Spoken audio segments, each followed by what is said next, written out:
এইবাৰ বিপিএফৰ সৈতে মিলিত হ'বলৈ আগ্ৰহী প্ৰাক্তন সাংসদ নৱ কুমাৰ শৰণীয়াৰ জিএছপি দল। এপছু আৰু ইউপিপিএলক আক্ৰমণৰ লক্ষ্য নৱ কুমাৰ শৰণীয়া। শীঘ্ৰে জিএছপি আৰু বিপিএফ একেখন মঞ্চলৈ অহাৰ ইংগিত দিলে নৱ শৰণীয়াই।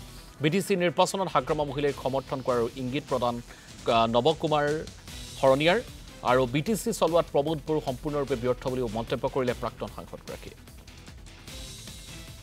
যিখিনি আমাৰ ৰাইজৰ কথা যে আমি প্ৰমোদ বড়ো ডাঙৰীয়াক ছাপোৰ্ট কৰাৰ পিছত আমি আশা কৰিছিলোঁ যে বিগত সময়খিনিত যিখিনি সমস্যা সমাধান নহ'লে এইখিনি সমাধান হ'ব। বিশেষকৈ ভূমি সমস্যা, এই যে গাঁও কৰ্তনৰ সমস্যাটো একেলগে আপুনি দেখিছে যে তেওঁলোকৰ দিনত কলেজ 10খন কলেজ ল'লে, কিন্তু য'ত অসমীয়া মাধ্যমত পঢ়ি অহা কলেজত পঢ়া থমনা কলেজখন তেওঁলোকে কিন্তু নল'লে।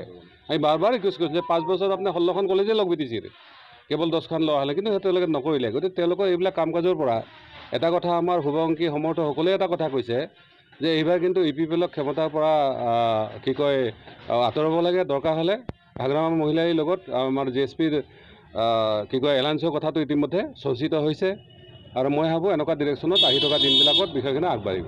আৰু নিশ্চিতভাৱে কাৰণ আমি চাওক, আমি এই গোটেই সমস্যাখিনি এটা আকৌ সমাধান বিচাৰোঁ। কাৰণ আমি ইয়াত সংঘাতৰ কাৰণে নহয়, আমি ইয়াত আচলতে সমন্বয়ৰ কাৰণে বা ইয়াত সকলোকে মিলোৱাৰ কাৰণে আমি আহিছিলোঁ। গতিকে যিহেতু হাগ্ৰামা মহিলা ডাঙৰীয়া যথেষ্ট পলিটিকেলি মেচিউৰ্ড হৈছে বা তেওঁলোকে নিজেও কৈছে যে ভূমি আদি সমস্যাখিনি আমি সমাধানৰ আগভাগ ল'ম, যিহেতু আমাৰ মূল